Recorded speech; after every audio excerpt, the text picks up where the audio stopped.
Welcome back to Module 1, Lesson 5, Part 2.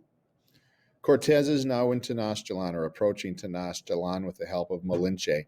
Along with Cortez, he has 600 soldiers, 17 horses, 10 cannons, and numerous dogs.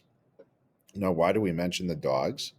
Well, Cortez, first of all, and the Spaniards look nothing like what the Aztecs have ever seen, both skin color and metalware, the armor that they're wearing.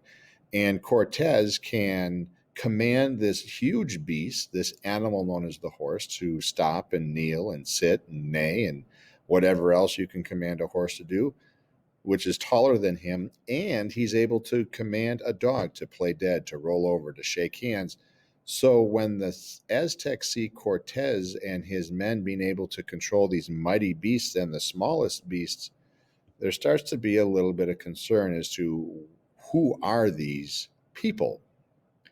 So the guy that's pictured right in the middle, by the name of Montezuma, he is going to welcome, we're going to backtrack the screen behind, he is going to welcome Cortez into the capital city that was known at the time as Tenochtitlan. He says, "You must be a god. Please come to my city, and we will give you whatever it is that you wish."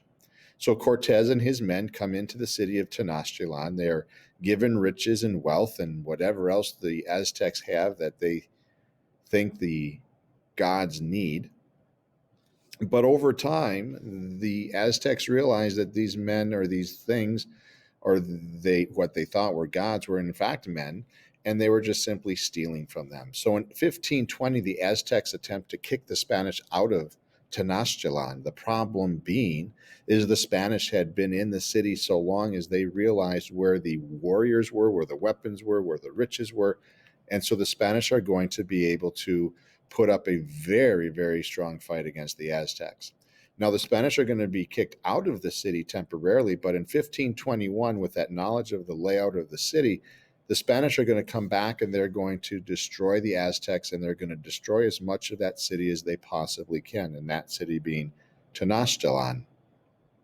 Now, when the Spanish gain control of the city and the Aztecs are no longer ruling the town, the Spanish are going to say, "Well, we don't want to call this place Tenochtitlan. That's hard." So what they did is they renamed the city Mexico City, and Mexico City becomes the capital city of the first colony that the Spanish are going to establish in the Americas, known as New Spain. How original!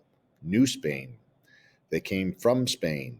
And we're going to see this with New York and New England and New Glarus and New Amsterdam and New Post. There was an old place, and there became a new place. Now, as the Spanish start to settle and they have a colony, they start to send people over. Now, as they send people over, they don't particularly want to live with the native population that is there. So they're going to force their culture, they being the Spanish, are going to force their culture on the Spanish, very similar to what the Spanish had done with the Moors or the Muslims in the Iberian Peninsula in the 1400s.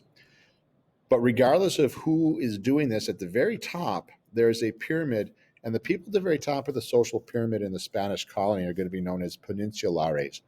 They are going to be people that are going to be born in the peninsula. They're going to be born in Spain, and they are 100% Spanish blood, which means that they will always be at the top regardless of any other circumstance. They are pure Spanish. Next to the peninsulares, there's a group of people known as the mestizos, and those are people that had parents that were Spanish and native parents, probably a Spanish dad and a native mom, but those people were referred to as mestizos. They were the second on the ring of the hierarchy in Spanish colonies. And then you have your Creoles, who have a Spanish parent and an African parent, because the Africans started to get pulled over because the native population were dying off. And then at the very bottom of this structure, you have the Native Americans, pure 100% Native American. They are going to be just below the Creole and just above the African. And there is going to be a system which is going to be used for slavery, and it's going to be known as the encomienda system. And the encomienda system, which is basically the plantation system, is going to come to an end in 1542. So in Spanish territory, this idea of the plantation is going to kind of come to an end again in 1542.